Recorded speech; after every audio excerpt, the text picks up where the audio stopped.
Sequencertalk, music gear, synthesizer and music production. And here are your hosts, the Mugulator and Dean Freud.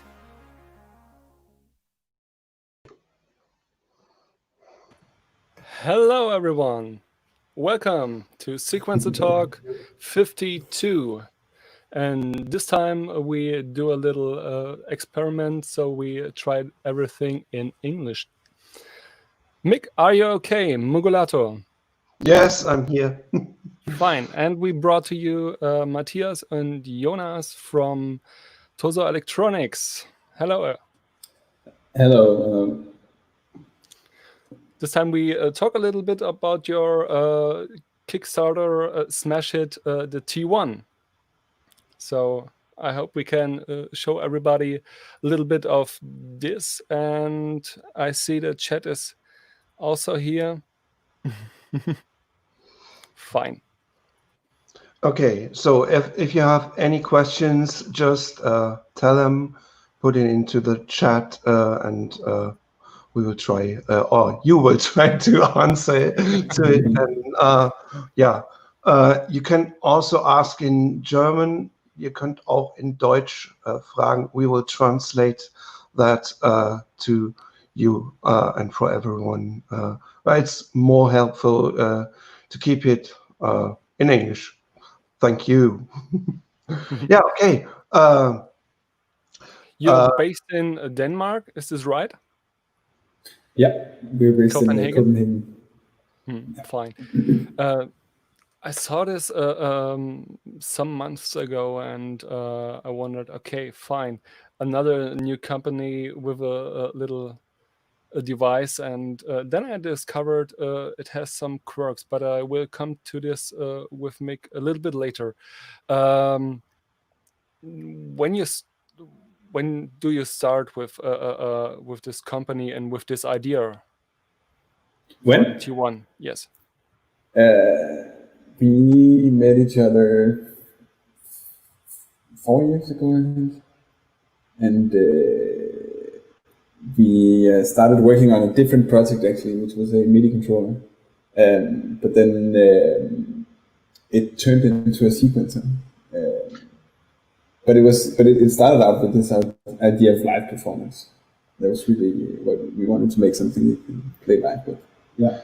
There's something special about it. It's not just a normal sequencer as we might think of it. It's more like a more generative kind of device helping you to create something. I think it was planned to do that because it has this layout and this design. So there is not many others around, like the Noodler or the pyramid sequencer, but not too many of them. So when did you start this idea instead of the MIDI controller? Yeah, because it's really different from a easy MIDI controller. Yeah, I think it's maybe it's 3 years ago we started. We had a conversation at a bar, something like that, and we were like, okay. We agreed on making a sequencer because we had some fundamental ideas about what a new kind of sequencer is supposed to do. And we were talking about the performance aspect of it and what is missing for making a sequencer really fast and fast enough that you could potentially jam with it or something like that. that you could build something really quickly. And because at that time we thought that there's not that many electronic musicians improvising. Actually, it's a difficult thing. So a lot of electronic music. Yeah. Sorry, it's for improvising and for instantly creating new stuff, and it has a lot of memory. I think it's 256 memory locations. Is that right? 16 by 16. 256 patterns. Yeah. And each one has 16 steps, but it may be more later or. Before you start with the facts, I would start to show you both are not alone. If I don't miss this, you have no, we're 4 people working together. Yeah. So so we are like exactly. That's the 4 of us. Yeah. And the 2 guys in front are watching. Fine. Hi. Nice. Welcome. Write something in the comments. So maybe they can add some question marks and help us out if we have something to ask for. Maybe you have at first explain what it really does and what it really is like, because well, it's it's obviously a sequencer, but it's not really a sequencer, but something different. What is so different on this, and how do you use it? You may have seen the loop up video if you want to have a closer look, but how would you explain it in short or longer words? I think it is actually just a MIDI sequencer, but the things that makes it special is the functions.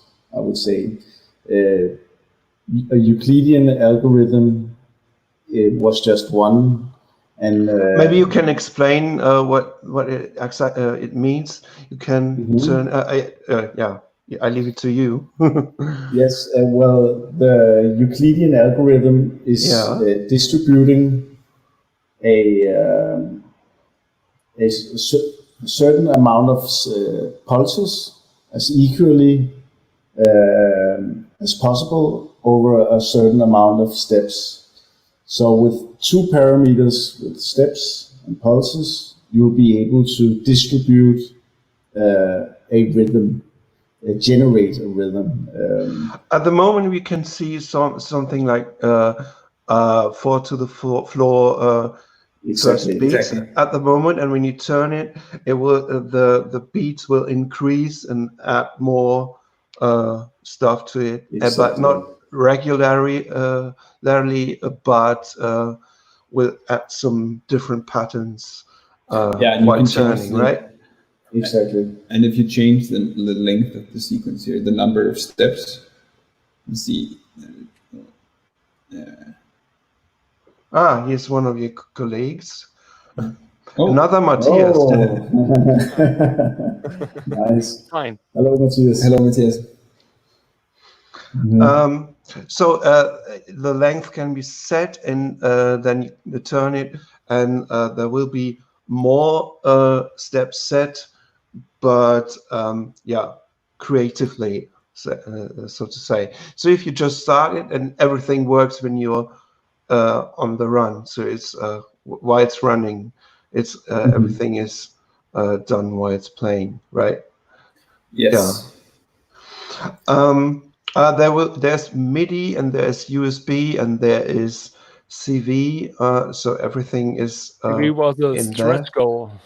So Yes. Originally it wasn't planned. Is this right? Exactly. And people wanted it so bad. So I saw you smashed the Kickstarter really, really fast and really, really high. So that was something I didn't expect it so much, because within an hour or so, you kicked it from 100% up to 500%. It's now 140k euros, and you needed 21. So it's really, really, really much more. So you can do more. Will it enable you to do a lot more compared to what you've planned? More functions or things like that? Yes, you can also say that now that we got so many backers, we can also invest in how we will produce the unit, and when people are backing the project, they're also backing future products. We can do some things efficiently, and we also have a lot of ideas and of coming machines in mind for the future. So it's a standalone sequencer, as QRD and K is asking, and yes, it's no sound engine. It's not a groove box. It's a sequencer. Yeah. Yes. Yeah. No laptop required. Yeah. That's true. No laptop required.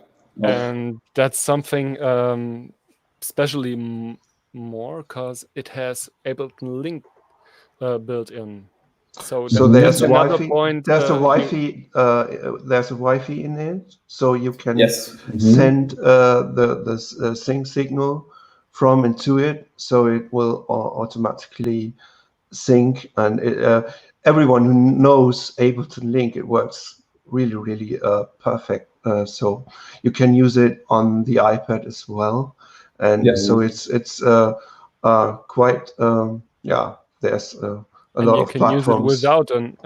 Is there an Wi-Fi transmitter built in, or do you need other laptop, or is it without any host? So if you have an the Akai stuff has now built in Ableton Link. So will this work without any other host devices?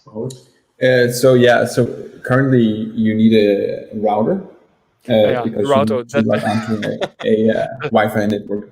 We are considering the SP or the processor inside the T1 is able to create a Wi-Fi network also, but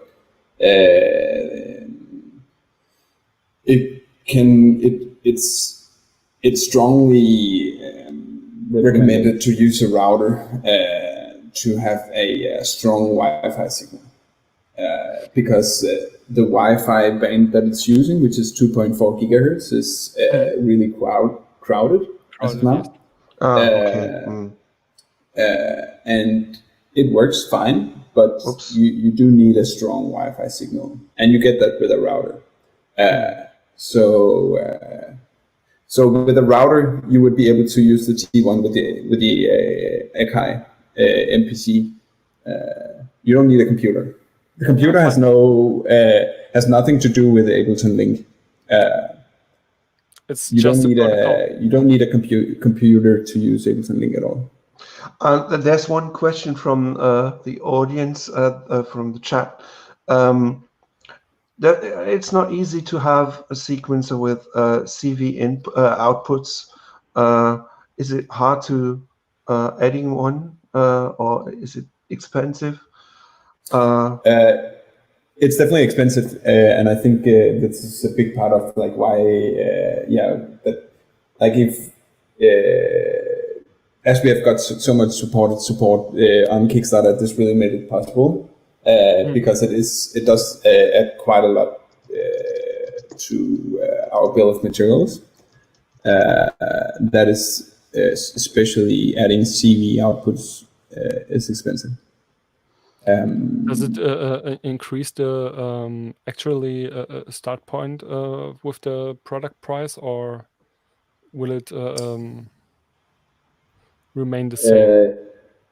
Well, yes, It's it might. Tricky question. But So it's a tricky question for now because there's a lot of things in consideration in the process where we are now. We are preparing production with our partners, and we will know more about the exact prices later on. We can promise though that it will not be a lot. We can promise it will not be a lot. Yeah, it will not be a lot. No. How many CVs? Maybe you can. I can show the picture. Yeah. Yeah. So how many CVs will be shown? Because on your website it's still without those, and so it's quite new. And yeah, okay. There's some basic questions. Meanwhile, it's 16 tracks, so it has a lot of capacity, controlling almost a lot of gear, and it also has quite some. As I said, it has 16 by 16 memory locations. It's basically a step sequencer, but so it's not just something generative. It's also a normal sequencer built in within, because there's steps. Can you record in real time? Record MIDI input? Yeah, just via MIDI or something else, USB. So the CV input, the way that it's going to work is that you will be able to record a sequence that from you can CV? use to modulate. You can of CV. Okay. And you can use that sequence to modulate all the parameters. Okay, that's cool. I did not see it, but can you also deal with MIDI controllers, like everything controlling anything in any synth? You will be able to control all parameters through CCE control change messages. Okay, you can configure this with the standalone app. Yes. Will this be an app only for the computer, or maybe maybe for mobile devices? For now, we are only preparing for the computer. I don't know if we'll do an app.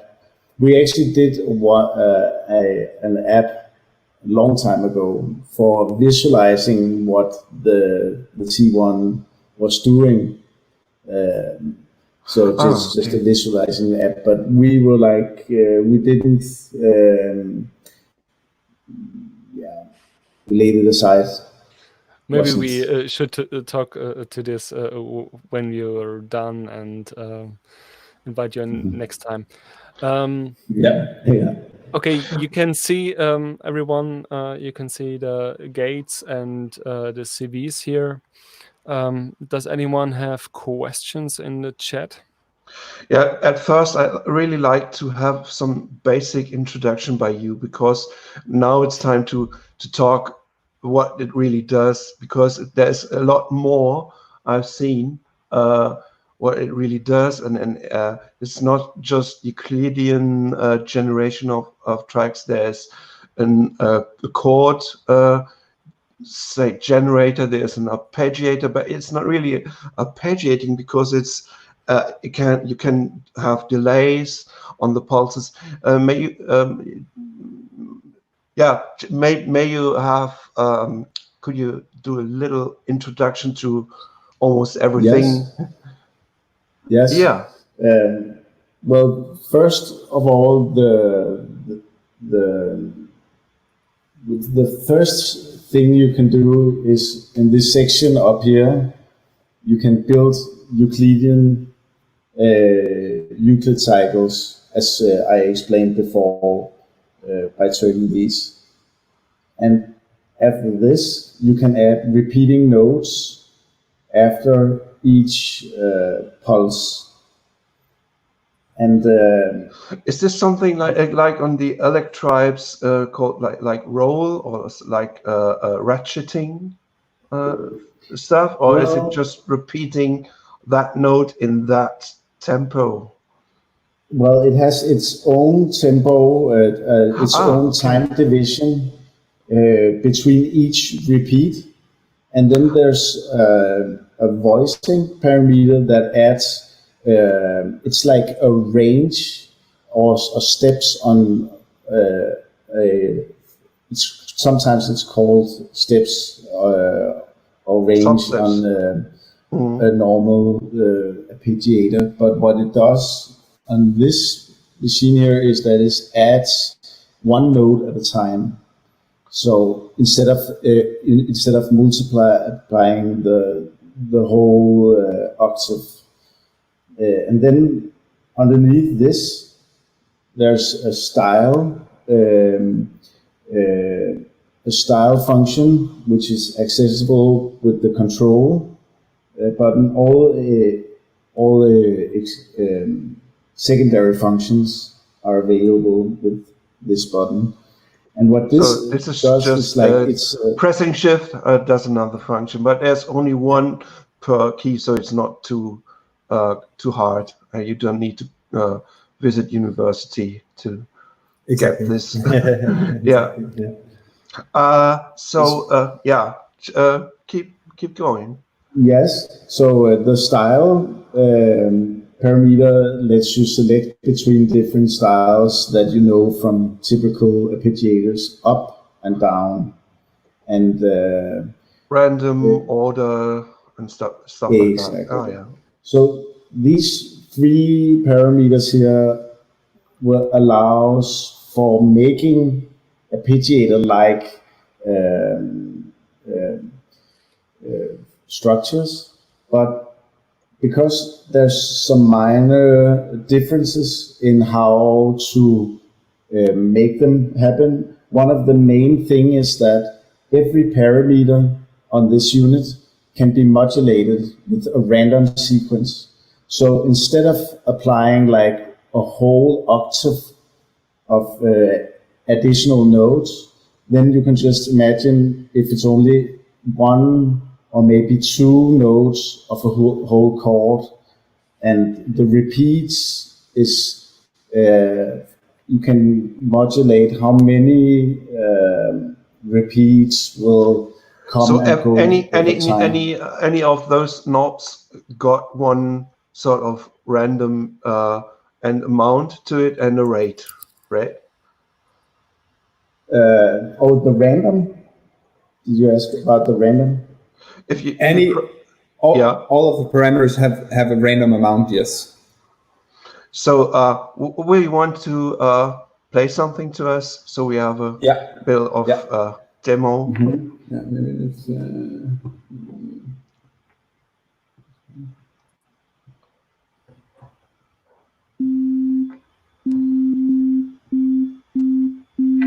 So this is. We just got a basic pulse here. Can you hear it? Okay. Yeah. Fine. Okay. So if we add repeats here, this happens. But then if you can add some. Now it's just a C3. But if we add a G here, it's playing both notes. But then you can change the voicing style.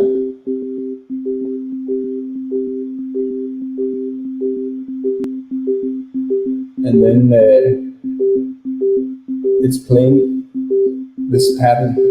But then the thing is, if you add more repeats, they will kind of accumulate on top of each other. So it doesn't reset just because a new pulse appears. Which means that if you add voice in here,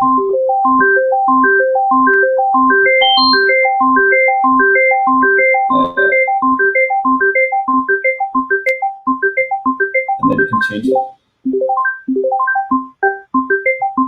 And then you can also randomize. Maybe if you should explain, it's sort of every note is because there's somebody here not really getting it.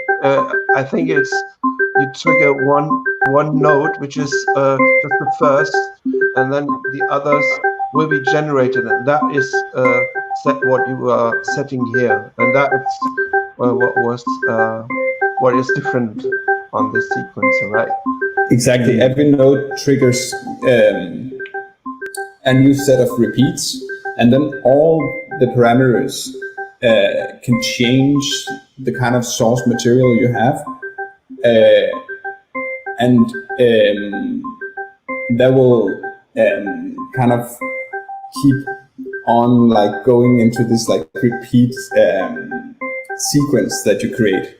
And then the cool thing is that any parameter you change, you will hear, it's not a delay, because you will hear the changes instantly. So for example, if I change the pitches here, so it's not just, I can do like this, and the changes are immediate, even though I have a 16 like I have a 16 step long echo here on number of repeats. The changes are still instant. And I think the most confusing thing is Can we already modulating stuff, and there's another modulation, so it's quite hard to see. But if you would show everything as a separate thing, it would be easier. But this time it's I think it's 3 functions right now, and there's the Euclidean, there's the let's call it the arpeggiator, and the repeat function already in there, and the chord function which is on the top right knob there, above the blinking one. Yeah. Right? That's sort of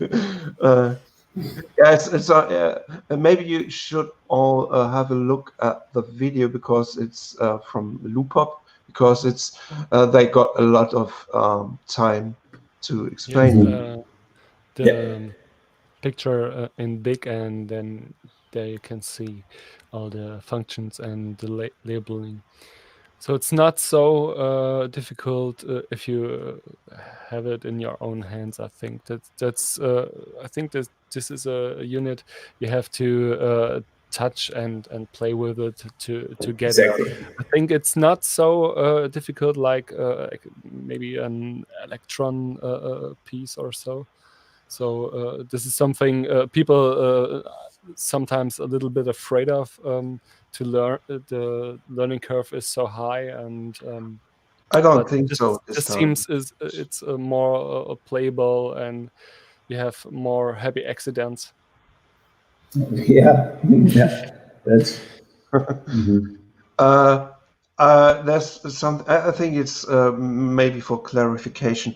These effects are sort of per track and sort of per note, even per note, right?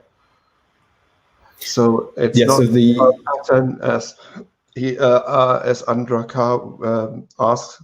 It's really per note. So yeah, this was just a single track we were listening to, and every pulse was triggering a new repeat sequence. It's like adding 2 or 3 LFOs to something, and it sounds complex because it's modulating the notes themselves and the timing. So it's a short sort of dual modulation. And there's another thing, when you add another track, it's polyrhythmic, so shorter, and then the other sequence will be different in length, and everything. All settings are different. Maybe we can explain this a little bit better with the Kickstarter side. There you see some pulses rotating and changing, and Then you have here are the exactly. generated harmonies, so you can think of it like a three-dimensional round pattern, and if you have one pulse, you can add on this pulse more harmonies and more notes above. And is this exactly. right? If you have one note, maybe I should write this down. So you have one note. I don't know if you can see this. No. Yes. One note, and the next will appear above. So so you got more and more, and then you can shift the notes in harmonies. That's the right way to explain it. Is this right? Yeah. And on top of this, when you are already, you've done the arpeggiating thing, then you add the chord on top of it, because the bass note is already there, and we'll add a chord which can be set on the other knob. So and it can be modulated as well. So it might change. Exactly. Then. Okay. Yeah. I hope it will. Please keep asking here for in the chat, so we can try to explain, or you can try to explain. Not so easy to explain because it's already a really complex sequencer, and it's not like an TR8 or something. So you have, it doesn't go straight forward and 1, 2, 3. So you can have 1, 2, and then. I think the direction can be changed as well, right? From left to right, randomly, alternating, stuff like that. And then a very important detail is that anything that is random on the T1 is always locked in a loop. So it's never, you can choose to make it random for every single node, but you can also choose to make it just as one time random and then repeat. And then repeat it. And that's actually the default. That's fine. I've seen something really interesting. What I've never seen anywhere is when I'm switching to. Maybe you can. I showed a big picture. Show the big one. There's a temp knob, and when you press temp, everything you change will be heard at this moment. But if you release it, you get back to the original one, so you can just press one button and get rid of all the effects and stuff, and it's back to normal. So sort of, right. And this and this actually applies to the random sequence also. So even if you have generated something new, then and you have changed your random sequence, then if you did all that while in temporary mode, it will go back to exactly what you were doing before. Okay. There's some more questions. Can you scale? And there's a scale mode, of course. This is the question. And of course, the root key, which is there on top or to the next to the play button, right? Exactly. Yeah, and there's plenty of scales. There's some of them written on the keys or beside the keys, and there's one user, and you can maybe edit on the editor or maybe on the machine as well. On the machine. On the machine. That's great. This is not implemented right now on this unit, though. But the thing is that when you select this, push scale and select this user button, you'll be able to turn on and off the keys, like the keyboard you see here. You will be able to turn on and So off. this is it's quite hard to see, but it's a normal chromatic. Maybe you can setting. Yeah, exactly. Because it's quite a lot of. See. Can you adjust the LEDs? By the way. Well, not right now, no, unfortunately. No, unfortunately, not at the moment. No. Not this time, okay. Because so I have to say it's really like the two black ones and the three can be seen there, and the one in the middle is missing. So it's a real normal keyboard there in this mode, right? And there's the ones to the right, are they for octave shifting, or is it done by knobs? Exactly. Okay. So it's a bit like a 303 or something like that. Mm-hmm. Yeah. Exactly. These buttons are not dynamic or velocity sensitive, is it right? Yep. No, they are not. Okay. So it's just for edit velocity. So say again. Is it possible to edit the velocity so you can change these? Yes, the whole section that is called groove relates to velocity and timing. So the two buttons called velocity and sustain is obviously changing the MIDI notes from 0 to 117. Okay. And sustain is like a typical sustain. Then we have accent and timing. And accent introduce velocity, different. So it's on. So you have velocity plus an accent, which is different from and the accent is something that can maybe may trigger something, or is it another event you can send? What will you send to MIDI then? It's a combination of the two. So you can kind of see the velocity as a macro control, so it controls the overall velocity, but then the accent creates deviations around it.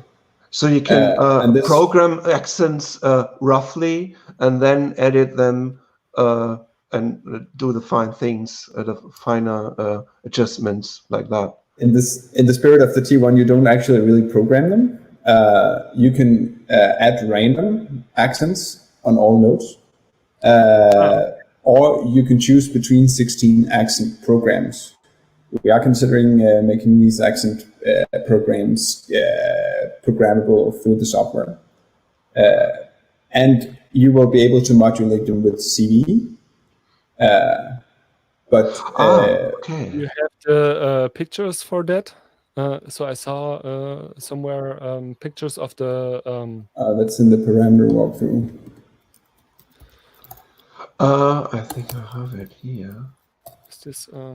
that one is on the Kickstarter. I don't remember. Yeah. Okay, then I can show it immediately. Okay. Second, and I have to adjust the screen share. So. Oh yeah. I think I have it because it's the PDF. It's a PDF, right? Yes, right. Yeah, that's the one. I just clicked that. One moment. Maybe I can share mine because it's already there. Like this. Fine. Okay. Exactly. Yes. And here are the curves. There's a lot of curves. Yeah. Some appear to be some kind of settings, and others appear to me to like an LFO shape or something. So exactly. You're shaping the velocities via those curves, which is also different from setting them normally. Yeah. So yeah, you're mixing. You can apply a different amount of. You can choose one curve per track and apply a amount on each track, and then you can also modulate on top of that with randomness or CD. Okay, so it makes sense. The accents can be set without any randomness. So you have a basic you highlight some of those notes and then apply the curve and add something, modulate something. Exactly. Okay. Exactly in the same way as the groove system in Ableton works. There's a question about the parameter locks or automation. I think it's more like modulation rather than automation. Is that right? Or is there any automation on it, like the parameter locks on the electrons or motion recording on the electribes and things like that? There's no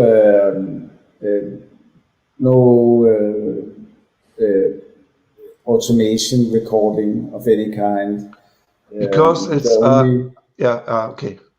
It's because you want the people to really perform with it, and it generates what they normally would set as a fixed parameter you call, and then it gets boring. Is it true? It may change things when you leave it alone and play one pattern, and then wants to stay the same, and it gets it mutates.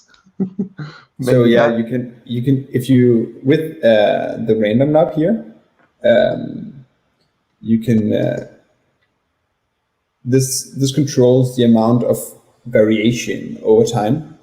So if and you can zero, apply it to any knob on the machine. Yeah. Yes. So it's per track. This has a value per track, and if it's always 0, that means that it will just loop. Nothing is changing. Mm-hmm. If you set it all the way to 127, that means that everything is changing all the time. If you set it to something in between, that means that your sequence is slowly changing over time. So if you have an arpeggio or say a chord, it changes or inverts and shifts to minor to everything. Maybe you should get a little demo of just the changing chords, because it was mentioned a bit earlier here to demo the chords. Here's the chord thing. Yes, we should do that. Just the easy way. Just play some chords and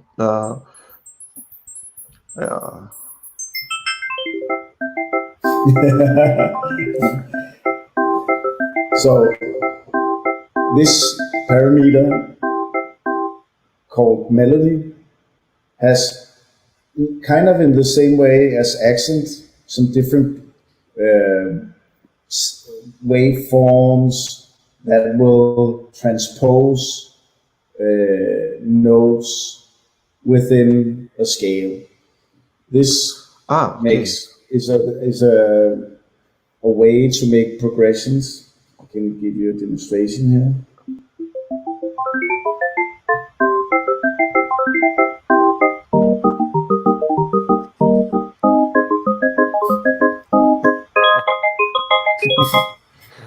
Okay. This actually sounds very like a German hunter melody or something to be played on a horn or something. And there's the one on the top, which is also changing the chord itself. The pitch. The pitch. Yeah. Well, this has a secondary function called harmony, and what this does is just lets you browse through different chords by moving one note at a time within a scale. Mm. Oh, I think it froze. It's frozen. Is it frozen? Can you hear us? Maybe. Yeah, at the moment it's frozen. Hello? Yeah. Maybe you should reconnect this one. Oh yeah, we'll do Maybe that. this one works now. Yeah. We just wait for it. Maybe there's another question. Internal storage.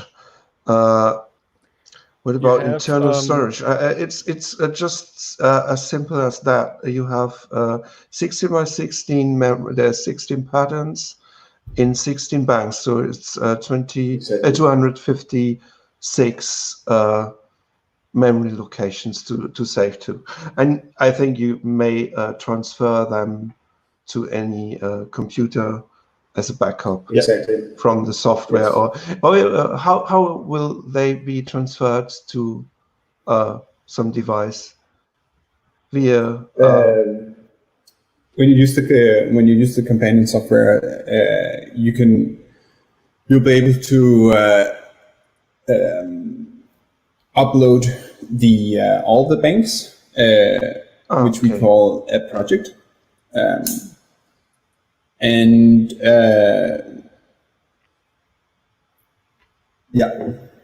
So it will be possible to transfer the project with the companion software. And there's another question: is it possible to change the pattern without losing external master clock? I think it does. Is changing the pattern without losing external master clock? Of course. I don't think this is a problem. Or do you think? I think that's not a the problem question at all. No. that comes from sometimes you see other sequences have problems with this and get fixed later in a software. I've never firmware had one of these. Okay. I had one or two, so I know what he means. Okay. Or she, I don't know. Well, all patterns change seamlessly, and it's possible to make a chain of patterns, and it's possible to select a pattern and make changes to a pattern without playing it. So imagine you have so you can four patterns pre-listen to playing it. in a row, then you can select the first one, make changes, and then you will hear it when they come back. Nice. Maybe we should talk about a little bit later about the performance of the whole system, and maybe about Ableton Link and all the technique behind. Maybe this later. Maybe this is a good topic for later. But one thing, one nerd question is, what's inside the box? What is it based on? What is it based on? A microcontroller or a Raspberry Pi? Please, before you not too long. Start this, topic, let us finish all the usual. I have something in mind why I'm asking that. Okay. Then. Okay. Well, inside there is a ESP32 microprocessor running everything. Okay. And then we're also having a USB controller to add USB. So if you work on it, it's a sort of development kit, and then you start it and start programming on it using the C language or something like that. How it's written in C++. Yeah, just how it's just for the nerds how it works, where to start. So it's more like that. It's quite close after WWDC, so it's developers talk. Okay, back to topic, please. Yeah, where does the sound come from? It's easy. It's from an external synth, which may be coming from the computer, from MIDI, from CV. So even your modular can be controlled. But it is a sequencer. It's not a Groovebox, so it's not having any synth engines on board. I think he may have joined, so he hasn't heard or listened to it. Anything else? So we can continue on everything. Yeah, onion loader is something. Here's something. Have you got some role models for this one? Or you really started from scratch and just thought, what could it be? So we have a lot of role models. I think many of us has been fond of Electron actually for years and there's so much exciting things going on with Eurorex actually. There's so many great ideas, and yeah, almost every day you're like, wow, that is so good. So yeah.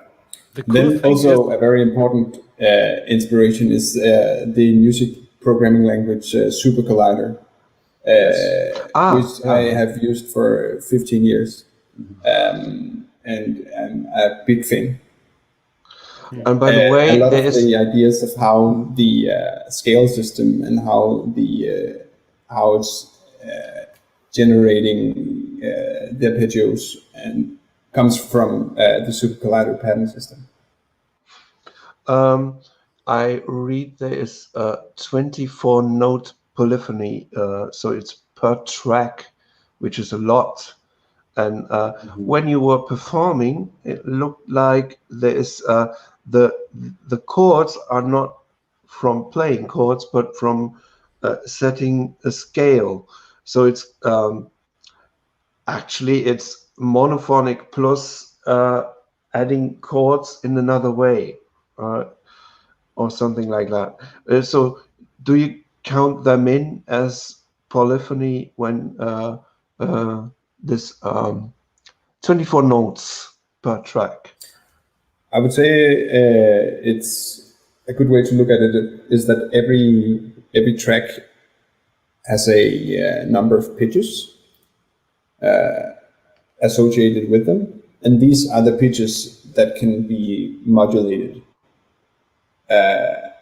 with a maximum. So we have so you can have 8 pitches. You can enter 8 pitches per track, and then you can add 16 voices on top of that. So that gives the 24. Okay. Yeah, okay, that makes sense, because it's not like playing a 24-note chord, what will be quite rare. Yeah. So it's more like... but it is possible, though, if you enter all 8 pitches and add set voicing to max. That is what it will do. So it's quite an orchestral maneuver in the dark then. Maybe we should show here. There's a good one, I think, to put it a little bit better, so you can. Well, where is it? Is this right? The right position? Yeah. Yes. In the paper. Yeah. That is easy to see. There is a keyboard, and when it's switched to keyboard mode, where what we were mentioning before. There's more functions, right? There's even more. Yeah. Yes. There's a really exciting encoder up here called length and quantize. What it does, quantize can set the length of a pattern.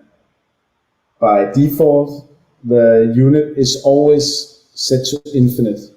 So when doing a lot of polyrhythmic structures, it will just continue. The length button is also able to make patterns shorter, or you can make a specific length of a pattern, so it will repeat after this length. A really smart thing with length and quantize is that they are like affected by each other in this way that quantize will always, I mean, it can kind of work as a granular with a start and an end point, and then you can shift around. Okay, so it's playing a range of notes, and then you can move the whole thing from towards the end. Exactly, so you can loop different areas of your generated notes. Let's just try it. Yeah. Yeah, of course. So here we have a pattern, which is 4 bars long. So this is the length parameter. So right now it's set to infinite. And then if we set it to 1 bar, then it's just repeating that 1 bar, but then we can set it to 1/2 bar and a quarter note, and all the way to 64. Okay. Here. Okay, fine. So this is for the Tangerine Dream people. Maybe a bit of affect trained people as well. Yeah, exactly. In the future, you'll be able to modulate this with the random. So it'll be able to kind of repeat random sections eventually of your pattern. When you put the random on that, you may... It's kind of similar to the loop function in DJ software. Of course. Yeah. But for MIDI. But to make it clear, you can also do really normal step sequencing and play it like a little keyboard and something like this. So for all the people that think, okay, this will blow my mind, you can still use it for the really normal stuff. Yes. Yes. One question which is not so bad. It's about maybe there should be a minimal sound generation, like a sine wave generator or something, to check it on tour when there's no synth available. It's not a bad idea for checking it out, but it will sound simple, may not really show what it really does, because but well, it's one idea posted here. The problem is you have to implement a complete synth engine. More or less. So I think with all the functions now enabled and put in, it becomes too overcrowded, I think. And this microcontroller might not be fast enough to be really suitable for synth engines, even if it's a simple one. Here is. I think we already quite answered to that. While running, you can't load or save programs, but yes, yeah, but you can call up another sequence, of course, but you cannot load a whole set while playing. A whole entire project, no. Yeah. But that is 256 patterns of 16 tracks each. But you can recall the basic pattern behind all the modulation, as mentioned, the temp knob, temporary function, which is really unique. I've never seen that. So there are quite some features that are really new in this kind of sequencer, and you also what it don't look like it's only 30 centimeters. Can you put your hand on the machine? Okay. So it's really small. You can put it in your pocket. Yeah, right. It's quite just 1.5 hand long. So yeah. Depends on your hands. Okay. But it's long like a regular 30 centimeter ruler. And something like that. Yes. What does it weight? 800 grams. Is it 800? No, is it 800? I forgot. We waited. I'm pretty sure it's 800. Yeah, we waited many times, but it's going to change a bit because of the CVN gate. It's more heavy with the CVN gate. So it's below 1 around kilogram. the kilo. Yeah. I think it will below like the smallest 12-inch MacBook, which is not available anymore. But so it's really quite lightweight. And the body is made of aluminum. Yes. Okay. And the knobs are pushable, so they are. Yes, exactly. And you can double tap them as well. Oh, fine. So if you want to stay inside the pitch menu, then you can just double tap it. And so you can work on that. Double click there, play, and okay. Exactly. You will also be able to, when you've double tapped one menu, then you can change something in another menu and return. Oops.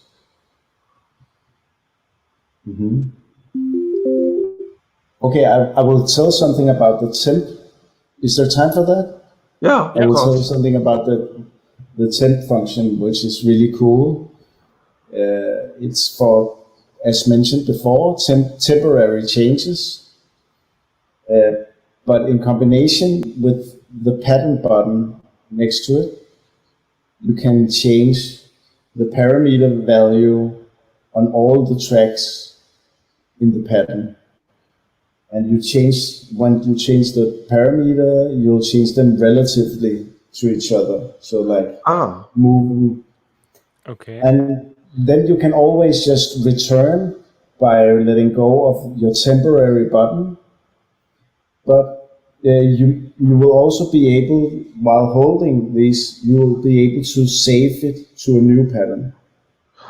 So you can perform, say what you have done, return to the one you've created, and then going back to the ones you have performed. So you can let it go or save it. That's really neat. So usually you have a cool pattern and then you start to play around and everything gets messed up and you think maybe I had to. Exactly. That's really cool. So I think it's class compliant, so you can connect it to an iPad without any. Okay, because it was asked, and it's really important because it's not a Roland. It's not a Roland. Right. There's more questions. Maybe this one. So it's going to be 1 MIDI channel per track. That's right. You can. Will it be set like? There's a comment to that because you can modulate the MIDI channel with randomness or CV, which means that you can make it a track randomly change MIDI channel. So it's that's really really weird. That's really fun. So it's sort of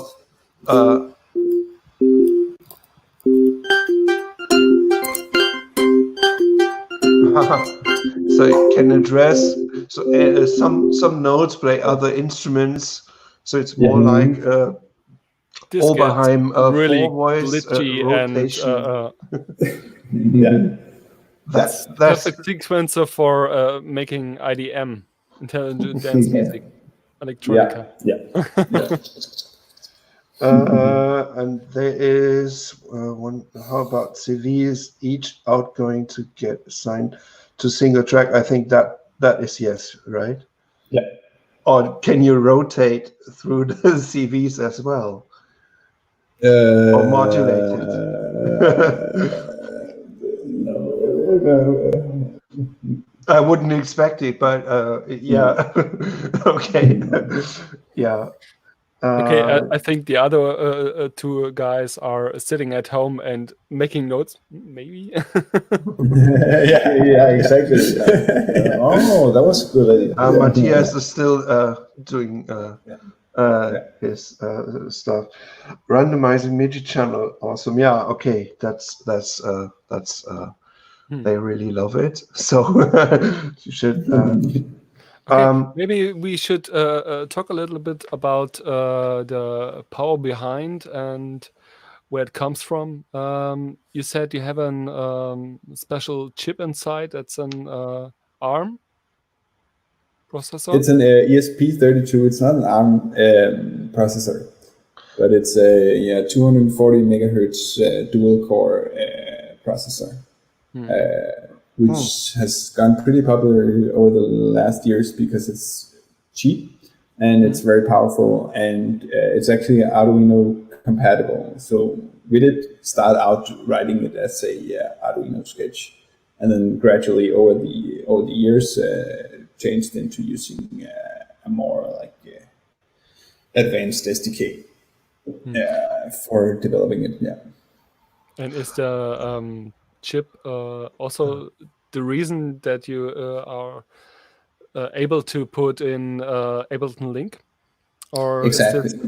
Yes. The chip has onboard Wi-Fi, has an onboard Wi-Fi antenna, and is able to communicate with Wi-Fi devices. Yeah.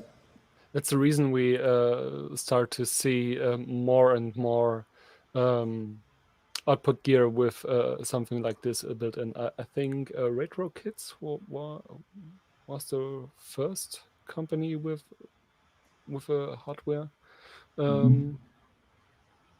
Until now, it's Ableton Link has only been able to run on a full Linux system. So you need a little single recipe board or something inside. Exactly. What we have been working on for the last few years is to make Ableton Link run on a microprocessor, because we didn't want to put a Linux computer inside, because with Linux you get boot time. More latency. So it's instant. It's instant on when you switch it on. It turns on pretty instantly. You can do it. Okay. Yeah, that's it. Okay. And if you can show this again, in the final version we have USB-C, not an normal micro USB. Exactly. So, USB-C. So yes, this was the first stretch goal, I think. Yeah. Yes. Yes. Fine. Now it's USB. Micro? What's it called? Micro. Yes. That's Yes. USB Micro B, right? And Yes. but it will be USB-C in the final. Exactly. It is. Yeah. It is. Okay. Yeah, Fine. which is great, and it's also powered via USB, I think. Yes. Or is there an external one? No. It's only powered through USB. Mm-hmm. So you can take this out and in the fields and Yes. start jamming with your friends. I think this You know, the power bank, yeah. really, really Yeah. great. So consider you have an MPC Live and you go with this and a little synth and some Bluetooth boxes and start a jam in the park. So it becomes really, that's really another handy. reason actually for not having a full Linux computer is that the Linux system consumes much more current. So this is much more like lightweight in terms of just power consumption, which is important if you want to do something outside, for example. Maybe this is a good thing also to have a clean output, so you don't have any interference within the different connectors. So sometimes you hear about some crappy implemented MIDI and you have ground noise and something. That's a question to someone who's really. I think about you. There's one user he likes to ask these things. There's one thing I'm not really sure about assigning the CVs to polyphonic use, or is it for a per track? How is are they assigned? They will be configurable through the software. Okay. Because on the machine it might be hard to set some assignment mode, but on the software you can. Those you will be able to assign which track is outputting CV, but there will be it. Otherwise, for configuring how CV should work, that will be in the software. And I'd like really to show this one, which is another. There's AFX. These are patterns you can assign to be used as a modulator. So these are your LFOs that can be assigned to any parameter. So you have to think about it as a melody synth modulating system. That's shown here. And these are more complex one. I think I read this name here. So so everyone Will this has be editable in the software later on, hopefully. At some point, yes. That's pretty crazy. And also, so these phrases, as we call them, are for modulating pitch only, actually.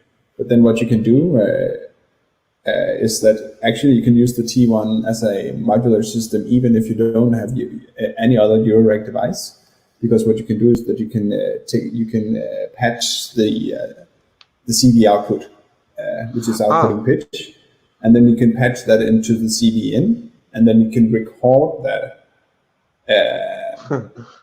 and use that to modulate the other parameters.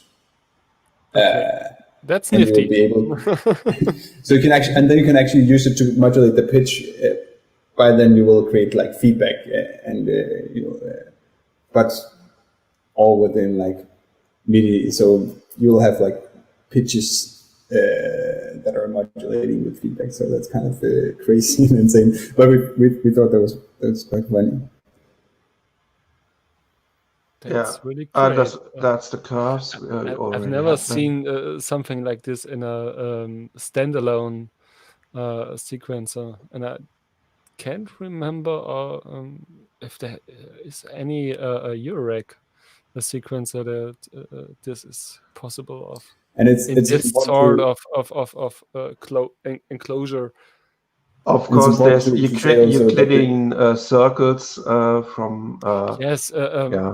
But to get in from the same module and start over again. Yeah, and yes, it's important that every track has its own sequence. So every track in the 256 patterns will be able to record their own CV sequence, which they will remember. So like when you change the track, it will keep its sequence and then you can record on another track. Here's something and kind again, of but these crazy things going on.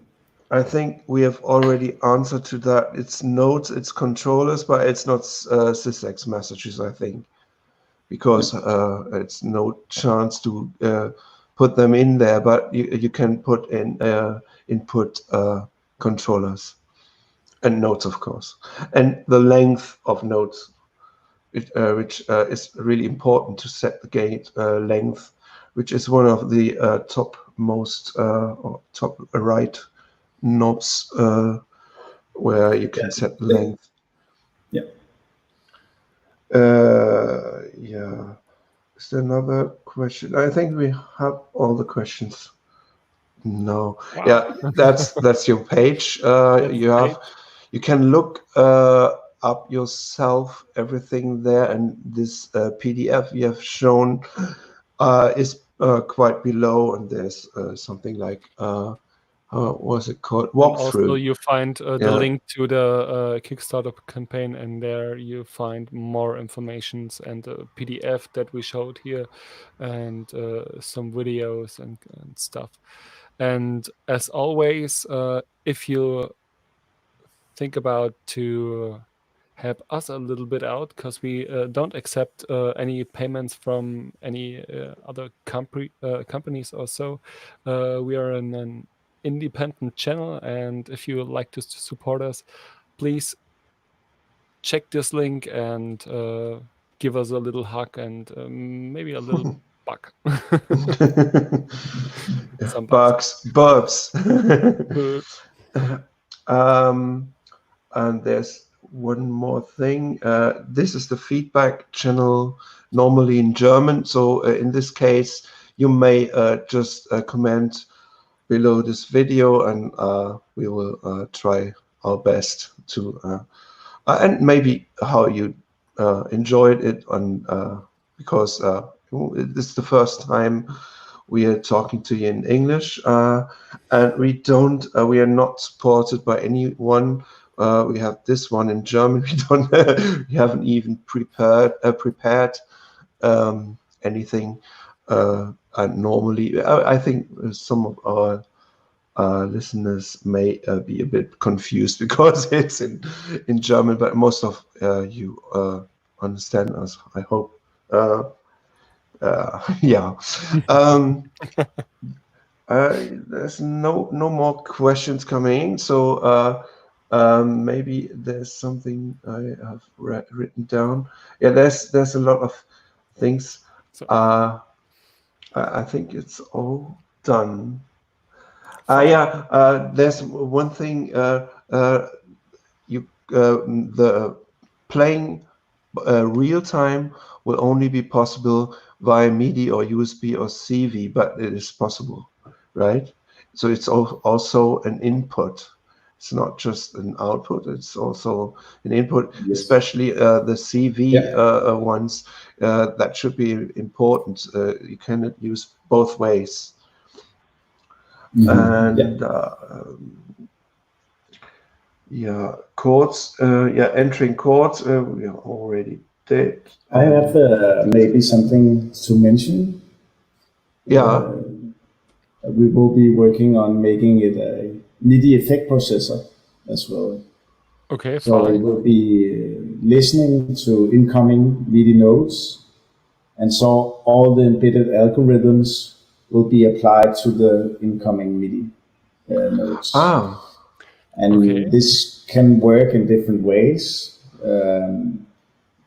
One way could be that the selected track, the embedded algorithms and the settings on the parameters here will affect the incoming MIDI in that way. And then if you turn it, then all the settings will be different, and then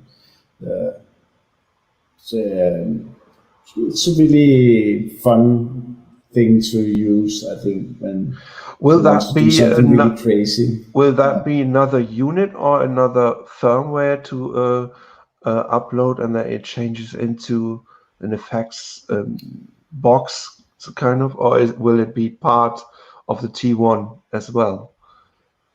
It's part of the T1. Yes, it's Ah, planned to be okay. part of T1, and it's in the companion software, so you can select how you can also set a fixed MIDI channel.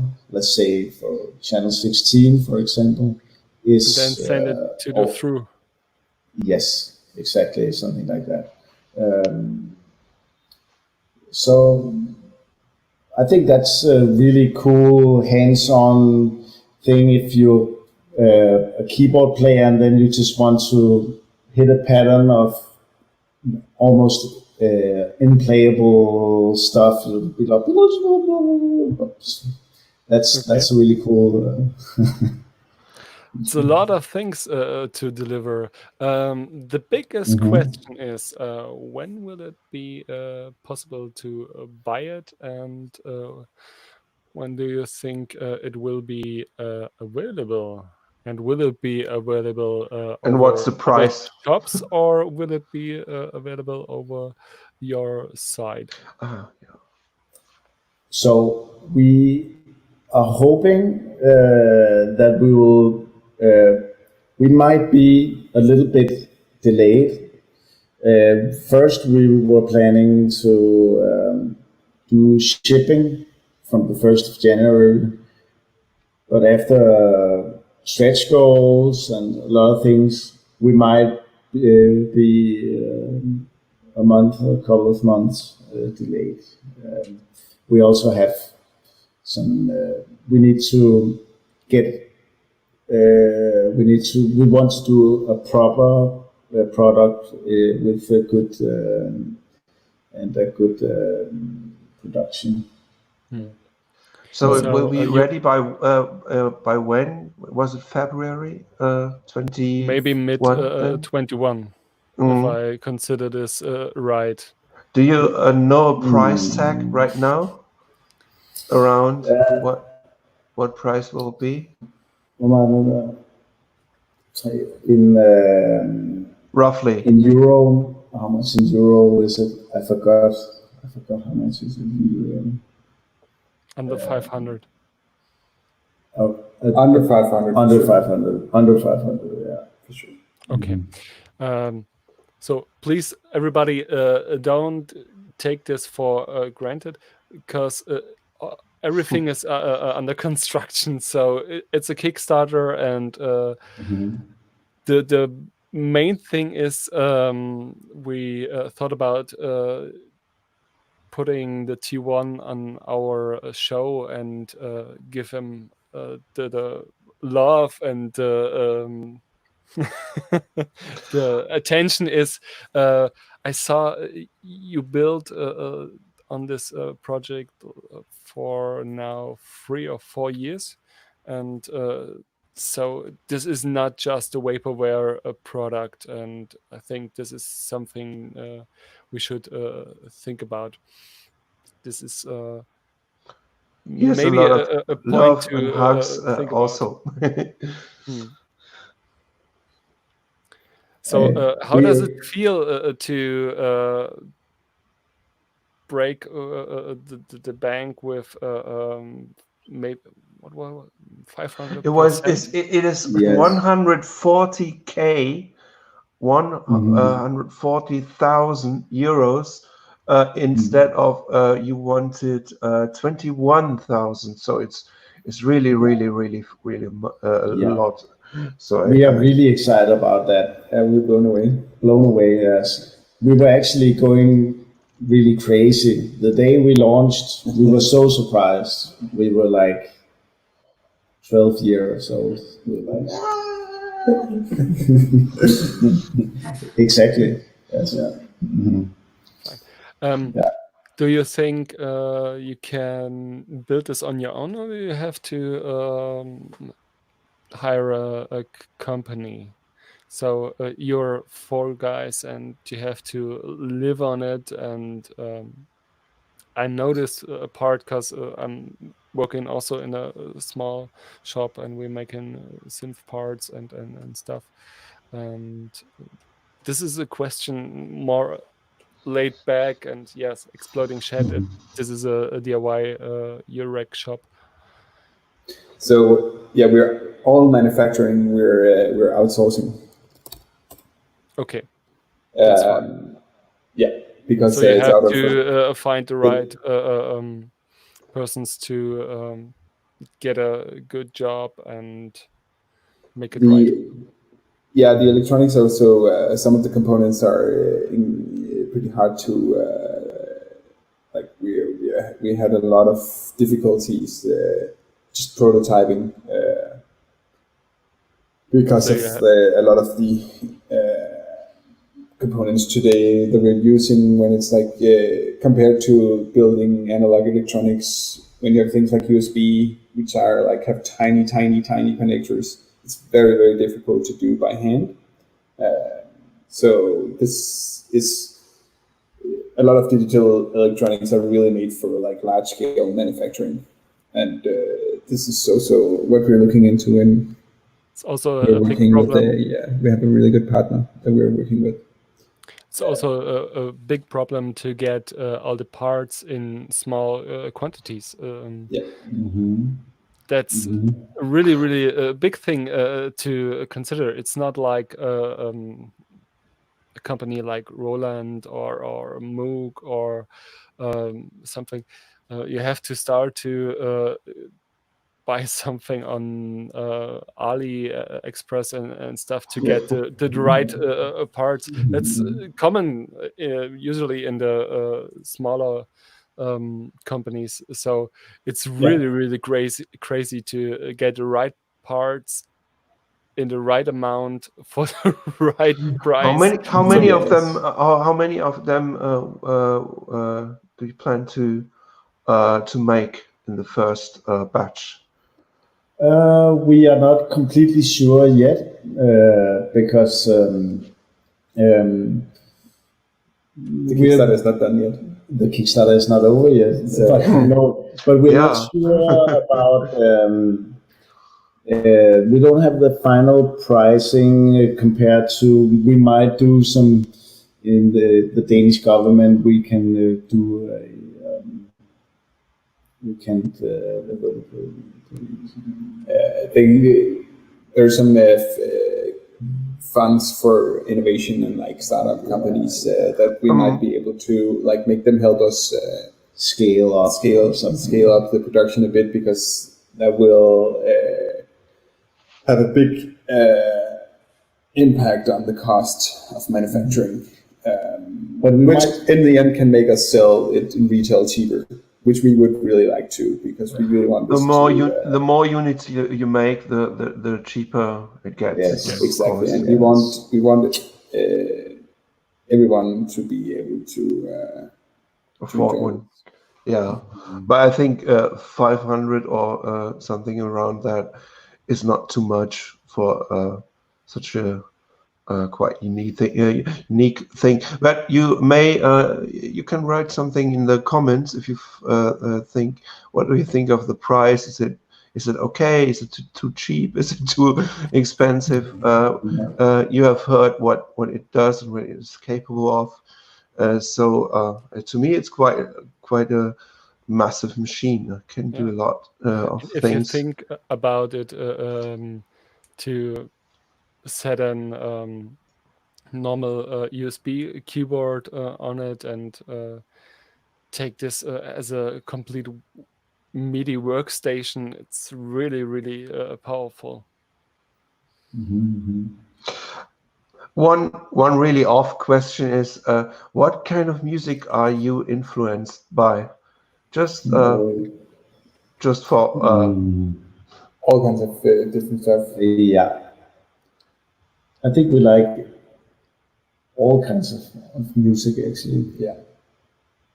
Sometimes at the weekend we enjoy techno music. Yeah. But not on Mondays, right? So. on Blue Mondays. Blue Monday. But yeah, we listen to all music. Also, all electronic music, also a lot of classical composers who did a lot of important work also in all this generative music ideas. Yes. Have you been working or asking any producers, or you just thought yourself that is the thing will be missing on the market? Say again? It's just if you ask artists or any producers or anyone came up to you and this or that would be a cool function, or did you compile or did it all yourself? We received a lot of inspiration from friends and people over the years, for sure. I saw you performed with it some time ago, and yes, I think this will be getting a lot of attention and getting so much answers and questions back. Yeah. I've played a lot of times with this out. I'm playing in a band as well, and I've been playing some really crazy drum solos actually, and that has been really great. Something like that. So I've seen drums are quite handled like polyphonic melodies. I've seen that. I watched that video from Lupop, and he switched.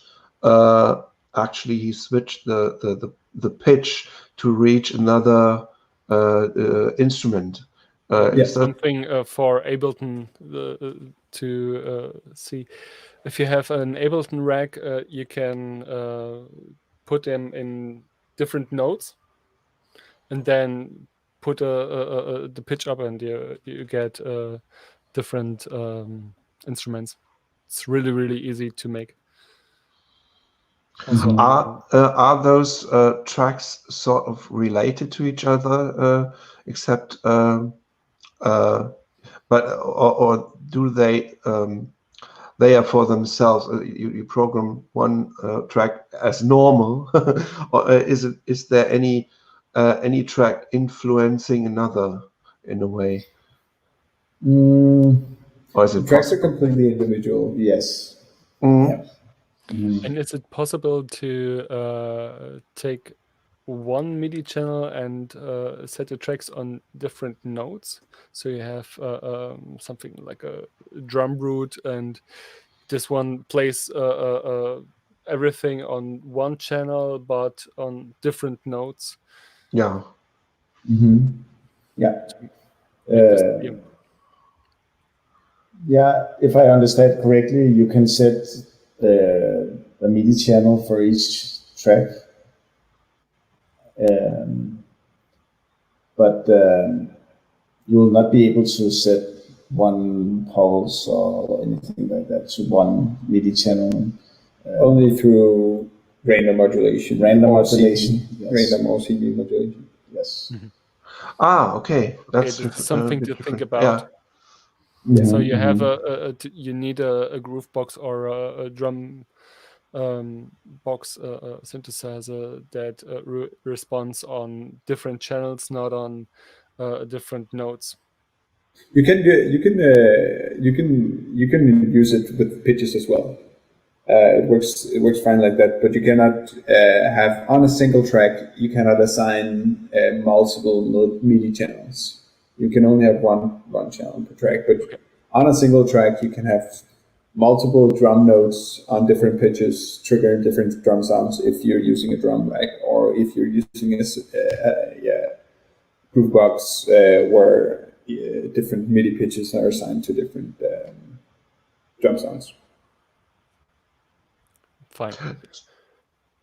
Yeah, to me it looks like a good ending of everything.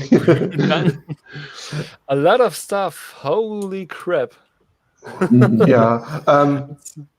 To me, it appears to be a melodic sequence in the first place where I can do other things depending on what you want, what you are performing while performing, and so you can do more. But it's basically made for melodies and chords as well.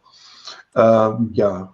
So, and please, for all the chatties out there, if you have any questions, please leave a comment in the comment section Below. or in the forum, or write us on Instagram. That's also possible. And if you want to know more about this product and if you should bring these guys back in a later point of this campaign, and hopefully when it's available next year, we have to talk again, I think. Yes, we will love to do that.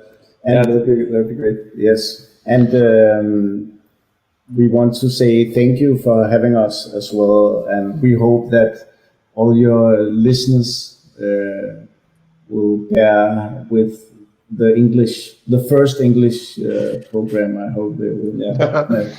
Maybe we have when it's ready, we have one review in one of those and things like that. It's the magazine I'm normally doing, but it's in German, so yeah.